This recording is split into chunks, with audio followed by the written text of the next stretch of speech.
How are you? All well? Would you like to say something? No, we can start, sir. So, first of all, this is not the H bomb. H bomb is coming.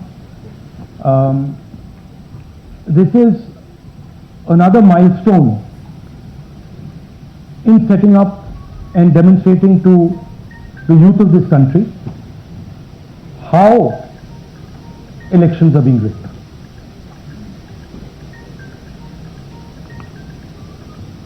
So I'm going to make a claim here, very strong claim,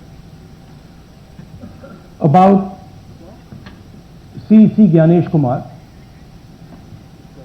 And this is not something I'm saying lightly. I'm the leader of the opposition in the Lok Sabha. This is something I'm saying after solid proof that I'm going to show you, the youth of India, the people of India today. Proof that is black and white, absolutely clear, that the Chief Election Commissioner of India is protecting the people who have destroyed Indian democracy.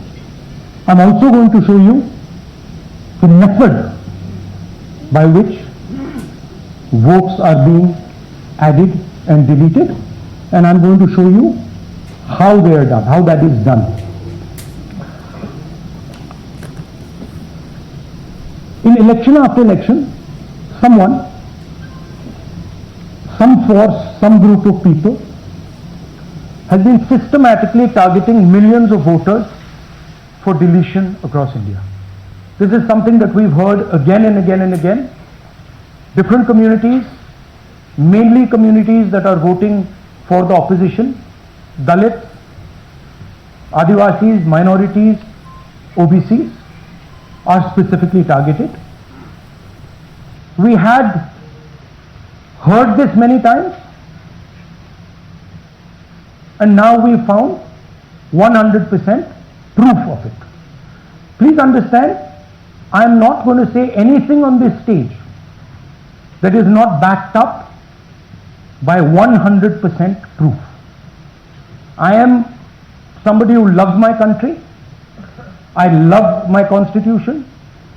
I love the democratic process, and I am protecting that process. And so I am not going to say anything here that is not going to be based on 100% proof that you can determine. The burden of the judgment is yours. I am going to lay the proof in front of you. You will see it and say, actually, this is pretty solid proof. Aland is constituency in Karnataka. Aland is constituency in Karnataka. 6,018 votes. Somebody tried to delete 6,018 votes. We don't know the total number of votes that were deleted in Aland in the 23 election. They are much higher than 6,018. But somebody got caught deleting 6,018 votes. And it was caught, like most crimes, by a coincidence. What happened was, the booth level officer there noticed that her uncle's vote was deleted. And so she checked who deleted her uncle's vote, and she found that it was a neighbor. पड़ोसी ने uncle का vote delete किया था. उसने जाके पड़ोसी से पूछा कि आपने मेरे अंकल का वोट क्यों डिलीट किया. पड़ोसी ने कहा, मैं तो जानता ही नहीं, मैंने तो कुछ वोट डिलीट ही नहीं किया. Neither did the person deleting the vote know, nor did the person whose vote was deleted know.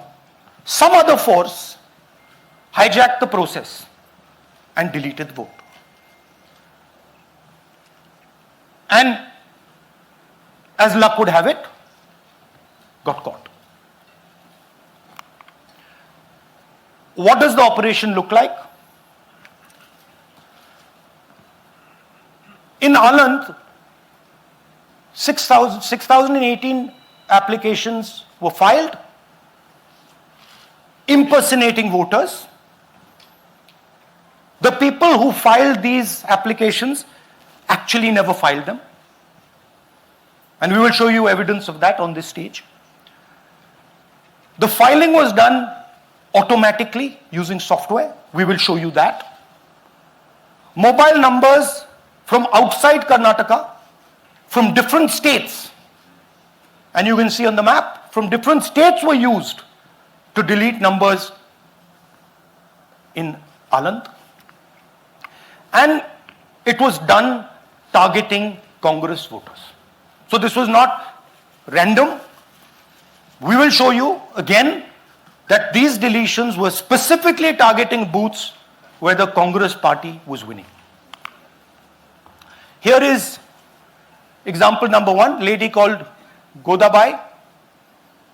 Someone created fake logins, deleted 12 voters, attempted to delete because then this was stopped. Godabai, of course, has no idea. Can you show us what Godabai has to say about this? Election ಟೈಮಿಗೆ ನಾ ಅರ್ಜಿ ಹಾಕಿಲ್ಲ, ನನಗೆ ಅದಕ್ಕೆ ಸಂಬಂಧ ಇಲ್ಲ, ಅದು ಯಾರು ಹೊಟ್ಟಿ ಕಿಚ್ಚಿಗೆ ಯಾರು ಏನ ಹಾಕ್ಯಾರ ಅನ್ನೋದು ನನಗೆ ಗೊತ್ತಾಗಿಲ್ಲ. So she has no idea. These were the cell phone numbers that were used to delete these people. These are not from Karnataka. These numbers are from different states. You can see here.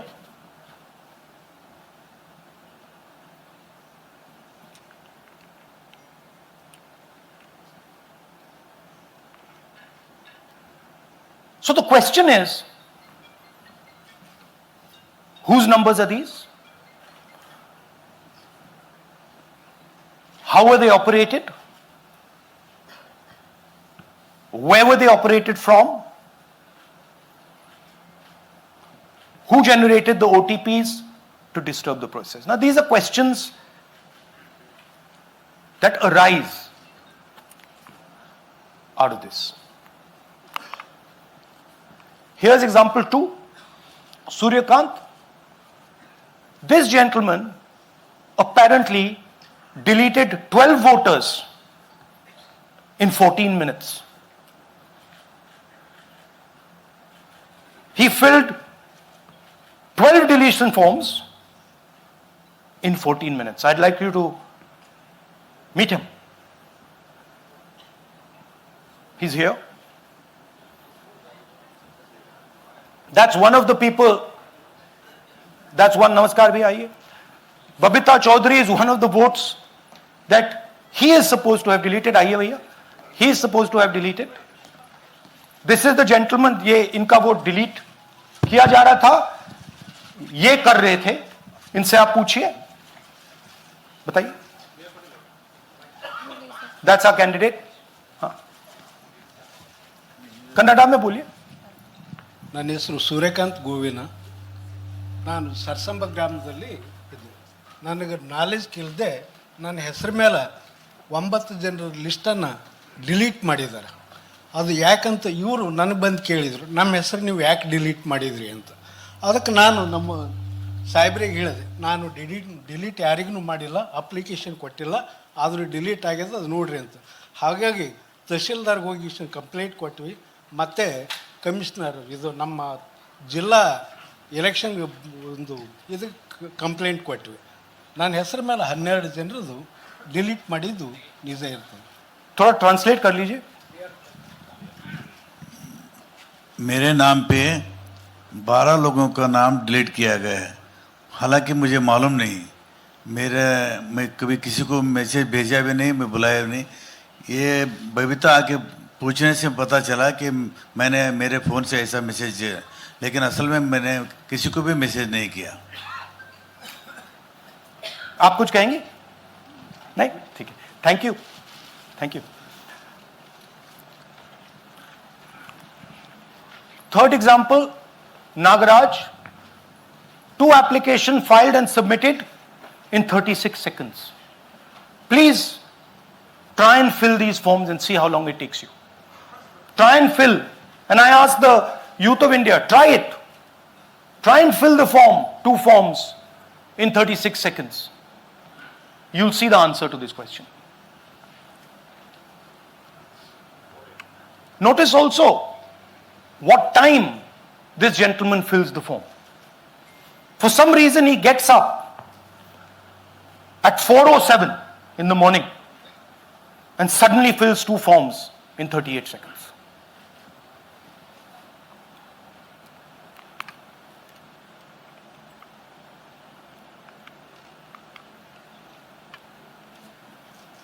Now let's talk about how this is being done and why I'm saying and we are saying that this is being done in a centralized manner, and this is being done not using individuals but using software. Look at the serial numbers. Serial number 1, serial number 1, serial number 1, serial number 1. Serial number 1 means that this is the first person whose name, this is the first name in the booth. So a software is picking up the first name in the booth and using it to delete voters. So someone ran an automated program that ensured the first voter of the booth was the applicant. That same person got cell phones from outside the state, used them to file the applications. And we are pretty certain that this was done in a centralized manner and it was done at scale. This was not done in a, at a worker level. This was done at a call center level. Okay? Targeted deletions in strong Congress booths. The top 10 booths with maximum deletions are Congress strongholds. Congress won 8 other 10 booths in 2018. This was not a coincidence. This is a planned operation. Now, let's come to why I'm making such a direct accusation about this gentleman, Gyanesh Kumar. There is an ongoing investigation on this matter in Karnataka. The CID of Karnataka has sent 18 letters in 18 months. 18 letters in 18 months to the Election Commission. And they have asked the Election Commission for some very simple facts. Number 1, give us the destination IP from where these forms were filled. Number 2, give us the device destination ports from where these applications were filed. And number 3, most important, give us the OTP trails, because when you file, you have to get an OTP. 18 times in 18 months. The CID of Karnataka has written to the Election Commission for this. And they are not giving it. Why are they not giving it? Because this will lead us to where the operation is being done from. And we are absolutely convinced where this is going to lead. I'll give you a little bit of the chronology. FIR is filed February 23. Karnataka CID writes to ECI requesting all details of these numbers and these transactions almost immediately in March. In August, EC gives a reply, doesn't fulfill any of the demands, and doesn't give us the information. Doesn't give the CID of Karnataka the information that will lead them to their destination. January 24, Karnataka CID writes to ECI again and says, please send us full information. No answer. Karnataka CID by September 25, last letter went in September 25, has written 18 reminder letters. While this is going on, the CEC of Karnataka writes to the Election Commission in Delhi and says there is a matter. Please provide this information. And the CEC of Karnataka multiple times asks the Election Commission. No answer. Now this is absolute solid proof that Gyanesh Kumar is protecting the people who are doing this. This is also absolute solid proof, what I've shown you, that this is being done in a centralized way, this is being done at scale, and this is being done using large resources. Question is, who is the someone? And the answer is with the EC today.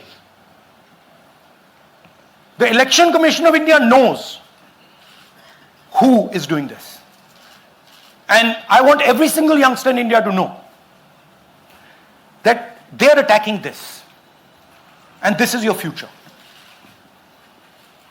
When they are not giving this information, they are defending the murderers of our democracy. And it is important that every youngster knows this. Your jobs, your future, your aspirations all come from this instrument. And the Chief Election Commissioner, Mr. Gyanesh Kumar, is not telling the CID of Karnataka who is doing this. This is not an isolated case. There are many such cases. Here is another one. Maharashtra, Rajora, same idea. 6,850 targeted voters added.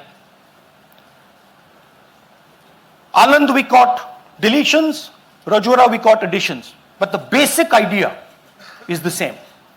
Phones from outside, people who are supposed to have added voters don't know that they've added voters, people who have deleted voters don't know that they've deleted voters. You can see, you might remember that, those names there, JW, JW, JW, JW from the last presentation. Same model. So it's the same system that is doing this. It's doing it in Karnataka, it's doing it in Maharashtra, it's done it in Haryana, it's done it in UP, and we have proof of all of it.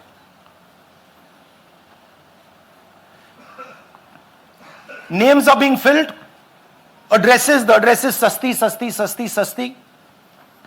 Name is UQ, JJW.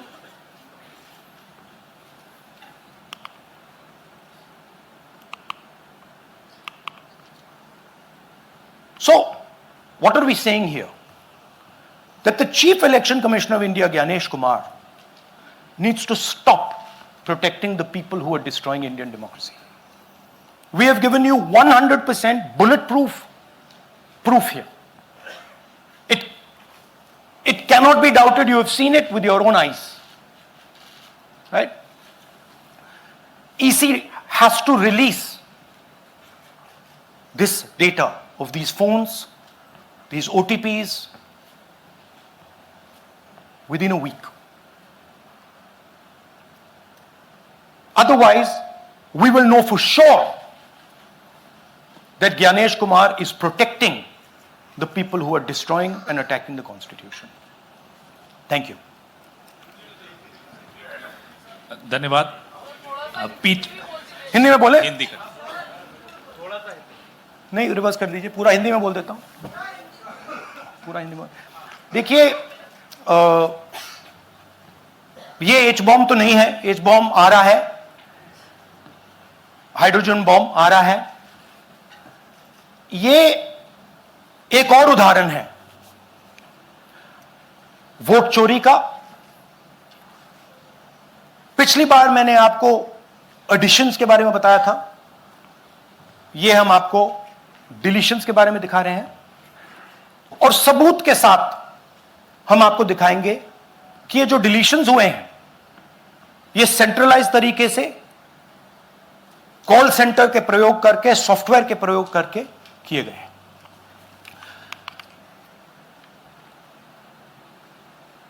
हमारे पास इस presentation में जो मैंने आपको अभी दिखाया 100% सबूत है, प्रूफ है कि ज्ञानेश कुमार जी हिंदुस्तान के चीफ इलेक्शन कमिश्नर वोट चोरों की रक्षा कर रहे हैं, और यह मैं आपको अभी दिखाने जा रहा हूं। हर इलेक्शन में हमें रिपोर्ट आती थी कि वोटर्स डिलीट हो रहे हैं, कांग्रेस वोटर्स डिलीट हो रहे हैं, ऑपोजिशन के वोटर्स डिलीट हो रहे हैं, दलित वोटर्स डिलीट हो रहे हैं, आदिवासी हो रहे हैं, माइनॉरिटी वोटर्स डिलीट हो रहे हैं, ओबीसी वोटर्स डिलीट हो रहे हैं। मगर जब डिलीट होते हैं ऑपोजिशन के ही होते हैं। कर्नाटक में आलंद कंस्टिट्यूएंसी है, यहां पे चोरी पकड़ ली, कोइंसिडेंस से पकड़ी। वहां की जो बीएलओ थी उसने देखा कि उसके रिश्तेदार को डिलीट कर दिया गया था। जैसे चोरी पकड़ी जाती है, कोई छोटी सी गलती हो जाती है, हाथ आ जाती है। अलंद में 6018 वोटर्स डिलीट हुए, उसमें से इनकी रिश्तेदार थी। उन्होंने पता लगाया कि मेरे रिश्तेदार को डिलीट किसने किया। पता लगा कि पड़ोसी ने रिश्तेदार को डिलीट किया। बीएलओ ने जाके पड़ोसी से पूछा कि भाई आपने मेरे रिश्तेदार को क्यों डिलीट किया? पड़ोसी ने कहा मैंने तो नहीं किया। बीएलओ सस्पिशियस हो गई, शक पड़ा, उसने प्रोसेस चालू कर दी।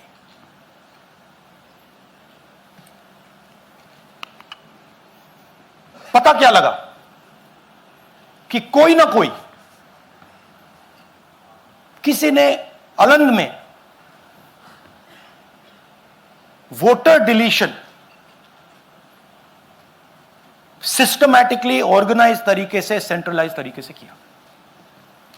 हमें यह नहीं मालूम कि आलंद में कितने वोटर डिलीट हुए, क्योंकि इससे बहुत ज्यादा हो सकते हैं।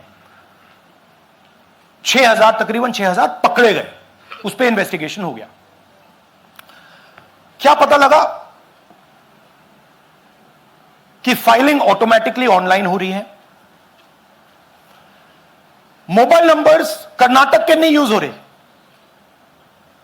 मोबाइल नंबर्स दूसरी स्टेट्स के यूज हो रहे हैं। इनफैक्ट कर्नाटक के नंबर थे ही नहीं उसमें।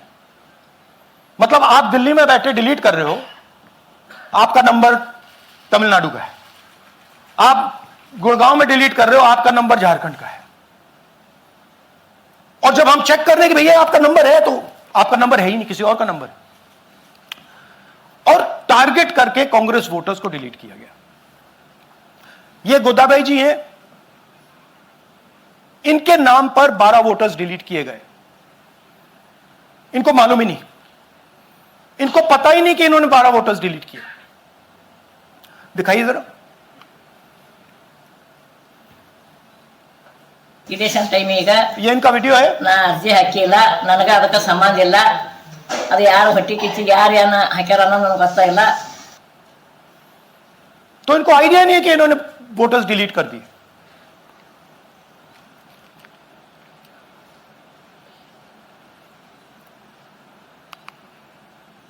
ये सारे के सारे जो नंबर्स हैं, ये कर्नाटक के नंबर्स नहीं है, ये अलग अलग स्टेट्स के नंबर्स हैं।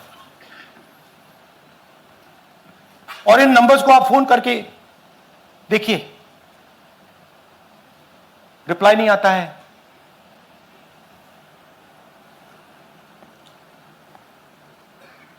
तो सवाल यह है कि किसके नंबर्स हैं, ये किसने ऑपरेट किए, जब इन्होंने ऑपरेट किए ये कहां थे, आईपी एड्रेस क्या था, ओटीपी कैसे जनरेट हुआ, कहां गया, यह सवाल है।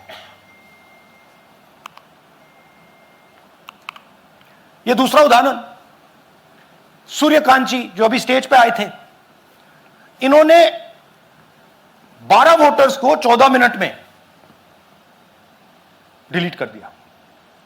आप फॉर्म भरने की कोशिश कीजिए, डिलीशन फॉर्म भरने की कोशिश कीजिए, देखिए। और जब हमने इनसे पूछा कि भैया आपने ये कैसे किया, वो कहते हैं मैंने तो नहीं किया, मैं तो जानता ही नहीं हूं।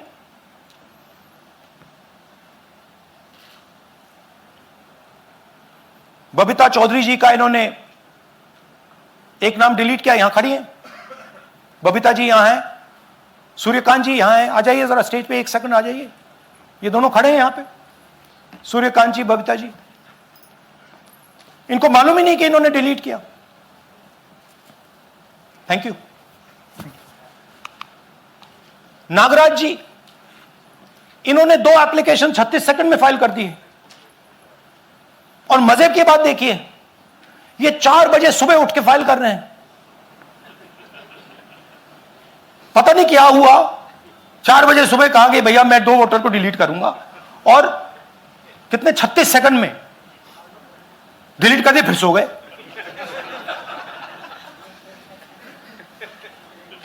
हमारी माइंड में पहले सवाल था कि क्या इलेक्शन कमीशन भी सो रहा है, मगर नहीं, सोया कोई नहीं है, जगे हुए हैं, सिस्टमैटिकली मदद हो रही है। यह देखिए दूसरी बात, जो भी डिलीट कर रहा है वोटर लिस्ट में उसका सीरियल नंबर 1 है। मतलब जो भी वोटर लिस्ट में पहले नंबर पे आता है वही डिलीट कर रहा है। 5वें नंबर वाला, 7वें नंबर वाला, 10वें वाला कोई नहीं कर रहा। तो हो क्या रहा है, सॉफ्टवेयर से यह काम किया जा रहा है। सॉफ्टवेयर प्रोग्राम कह रहा है पहला नाम निकालो और इसका प्रयोग करके डिलीट करो। टारगेटेड डिलीशंस हो रहे हैं। कांग्रेस पार्टी पर आनंद में अटैक किया। टॉप 10 बूथ्स जहां सबसे ज्यादा कांग्रेस की स्ट्रेंथ थी वहां टारगेट किया। और 2018 में पिछले इलेक्शन में 10 में से 8 बूथ कांग्रेस पार्टी जीती थी, और इन 8 में से इन्होंने 6000 लोग उड़ाने की कोशिश की। ये कोइंसिडेंस नहीं था, ये प्लान था, और ये सेंट्रलाइज तरीके से किया जा रहा है। अब मैंने बहुत बड़ी बात बोली, चीफ इलेक्शन कमीशन के बारे में मैंने बोला कि यह व्यक्ति वोट चोरों की रक्षा कर रहा है। जो भी मैं यहां बोल रहा हूं 100% प्रूफ के साथ, सबूत के साथ बोल रहा हूं। और मैं अभी आपको दिखाना चाहता हूं कि मैं ये शब्द क्यों बोल रहा हूं और किस बेसिस पे बोल रहा हूं। आपको अपनी आंखों से यह दिखेगा। कर्नाटका सीआईडी ने केस चालू किया कि वोटर कौन है, ये फोन किसके हैं, ये आईपी एड्रेस क्या है, ओटीपी कहां गया, इन चीजों के बारे में इन्वेस्टिगेशन शुरू होती है।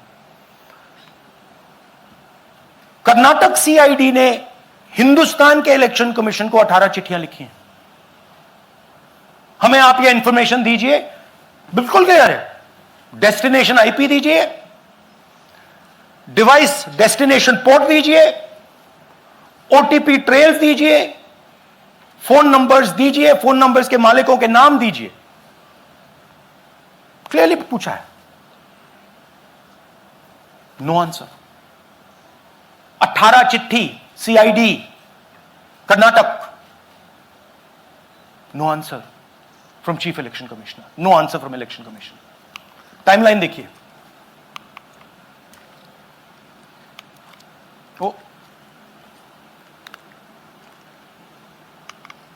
ओके, फरवरी 23 में इन्वेस्टिगेशन शुरू होती है। मार्च 23 में कर्नाटका सीआईडी चिट्ठी लिखती है ईसीआई को कि हमें सारे डिटेल्स दे दीजिए। अगस्त में इनकंप्लीट डिटेल्स दी जाती हैं, जिससे कोई इन्वेस्टिगेशन आगे नहीं बढ़ेगा। जिन चीजों की जरूरत थी वो नहीं दी, जिसकी जरूरत नहीं थी वो सारी दे दी। पहला सबूत। दूसरा सबूत, 18 बार रिमाइंडर लेटर गए हैं। आपको अगर सीआईडी एक बार लेटर भेज दे और आप नहीं गए, आप जानते हो क्या होगा। यहां पे इलेक्शन कमीशन को 18 बार लेटर गए हैं, कुछ नहीं हुआ है। बाद में क्या होता है, कर्नाटक ईसी इलेक्शन कमीशन को लिखता है, कहता है भैया हमें दे दीजिए, आपको इंफॉर्मेशन देना पड़ेगा। No reply. मार्च 25 में आखिरी लेटर सितंबर में गया है, कुछ ही दिन पहले। No reply from EC. यह है सबूत कि ज्ञानेश कुमार जी वोट चोरों की रक्षा कर रहे हैं, और यह ब्लैक एंड व्हाइट सबूत है, इसमें कोई कंफ्यूजन नहीं है कहीं।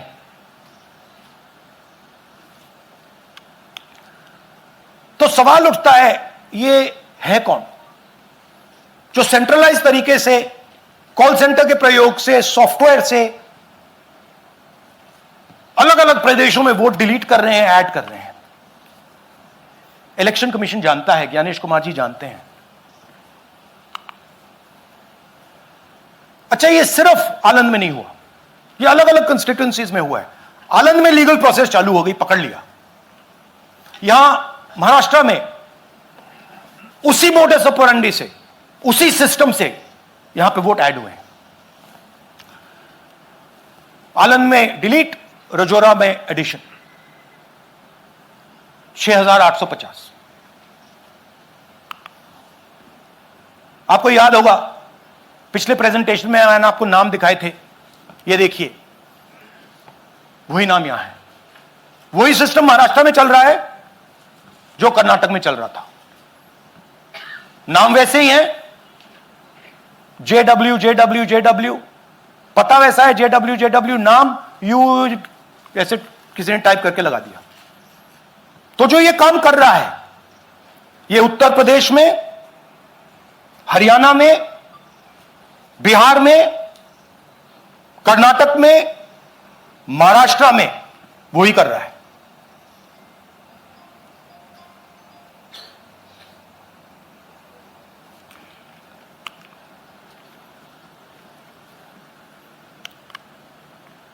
तो हमारी डिमांड है, ज्ञानेश कुमार जी, आप अपना काम कीजिए।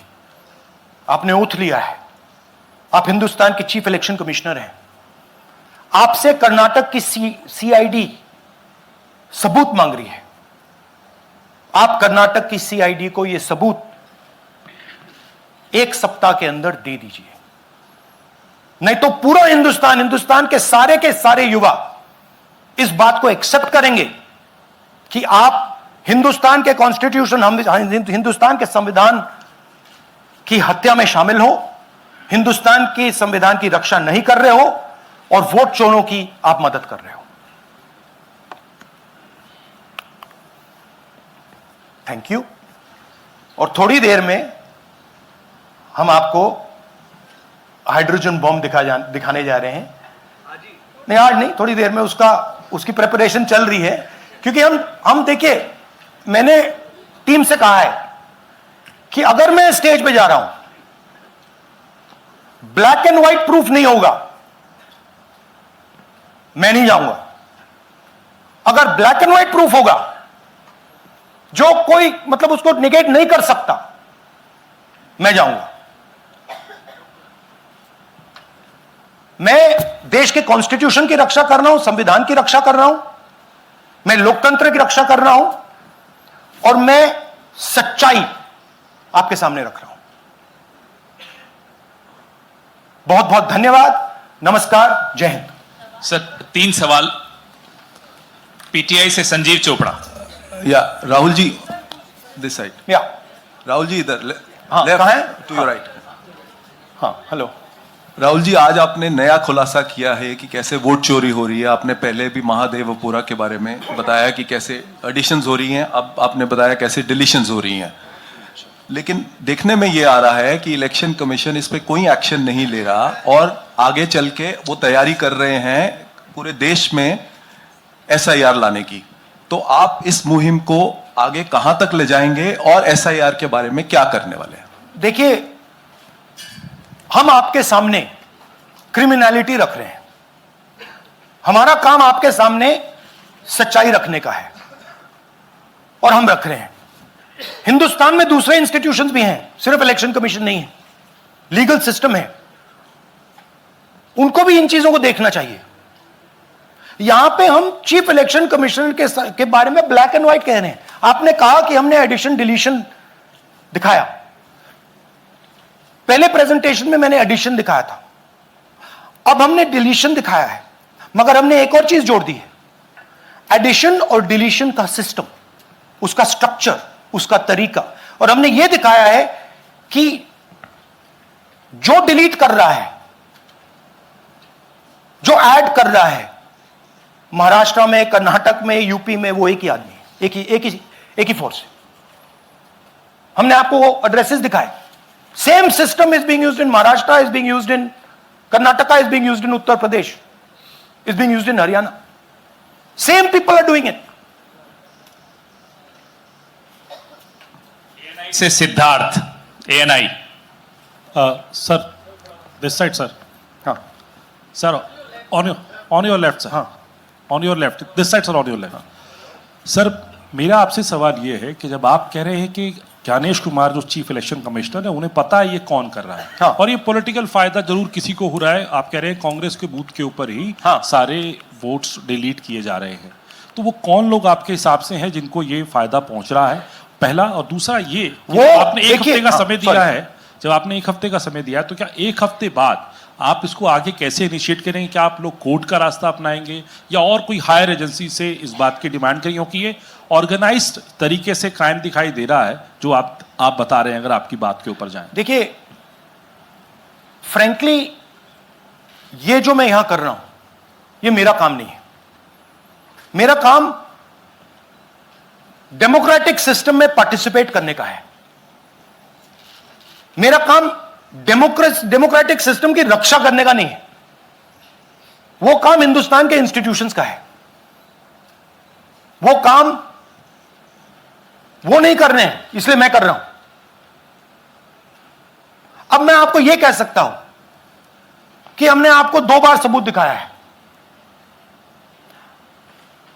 और जब हम ये प्रेजेंटेशंस खत्म करेंगे, इसमें लगेंगे 2-3 महीने, जब हम ये खत्म करेंगे,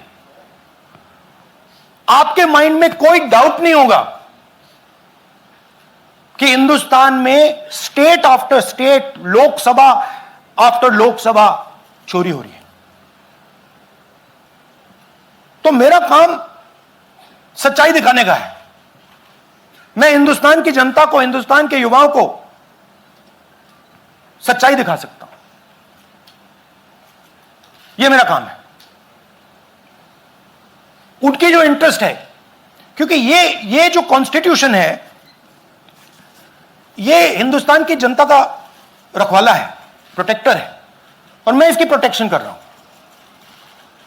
इसकी प्रोटेक्शन करने का काम हिंदुस्तान के इंस्टीट्यूशंस का है, हिंदुस्तान के ऑपोजिशन लीडर का नहीं है, मगर इंस्टीट्यूशंस नहीं करने हैं।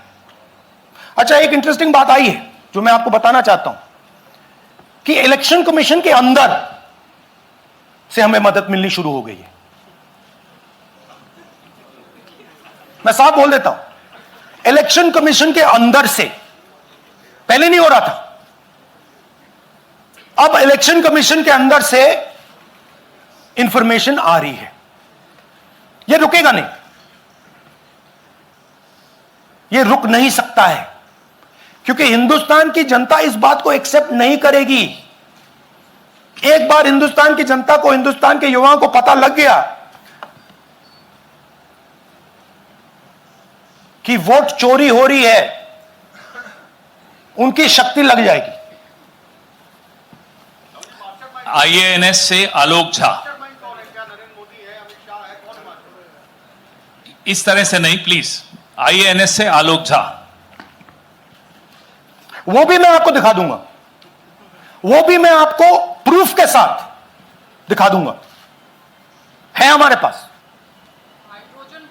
राहुल जी, हाइड्रोजन बॉम्ब में ब्लैक एंड व्हाइट है। मैं फाउंडेशन लगा रहा हूं, मैं फाउंडेशन क्रिएट कर रहा हूं, है हमारे पास। मैं स्टेज पे बिना प्रूफ के नहीं चढ़ूंगा, बता रहा हूं।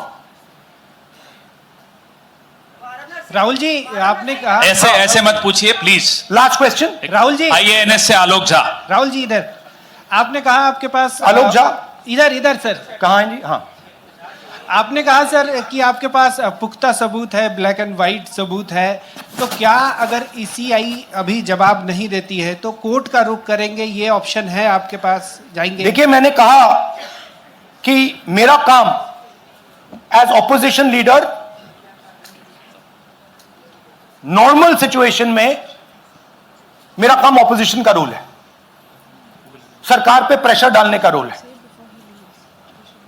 मेरा काम हिंदुस्तान के लोकतंत्र को बचाने का नहीं है। मैं वो काम कर रहा हूं, इस स्टेज पे मैं वो काम कर रहा हूं। तो मेरी सोच है कि as a patriotic Indian, as somebody who loves India, who loves the constitution, it is my duty to put the truth in front of the people of India. अब अगर हिंदुस्तान के इंस्टीट्यूशंस कुछ करना चाहते हैं, वो करेंगे। उनमें भी बहुत लोग हैं, जैसे मैंने आपसे कहा, मैं सरप्राइज हो रहा हूं, इलेक्शन कमीशन से लोग आ रहे हैं, इंफॉर्मेशन दे रहे हैं और बढ़ रहा है वो। जब तक सीईसी ज्ञानेश कुमार अपने पद पर है, जैसा कि आप कह रहे हैं कि वो फ्री एंड फेयर इलेक्शन होने नहीं देते, तो तब तक इलेक्शन का मतलब क्या रह जाएगा? क्या आप इनको हटाए जाने के लिए इनको इस्तीफा देने के लिए? हाँ, तो आप इमेजिन कीजिए, और ये शॉकिंग बात ये है बस कि ये अभी शुरू नहीं हुआ, ये 10-15 साल से चल रहा है। ये सिस्टम है, ये स्ट्रक्चर है। हिंदुस्तान की जो डेमोक्रेसी है वो हाईजैक हो गई है। I am shocked frankly. Democracy, brothers and sisters, democracy can only be saved by the people of India. Nobody else can save democracy. Rahul Gandhi can come here and say something and say this is the truth. But the people of India, who I believe in, who I love, can do it. The day the people of India realize that आपका जो लोकतंत्र है, आपका जो संविधान है, वो आपसे चोरी हो गया है, उस दिन काम हो जाएगा। Thank you. अब आप लोग अपने स्थान पर खड़े हो जाइए राष्ट्रगान के लिए। ये है इनकी डिटेल लिस्ट, देख लीजिए।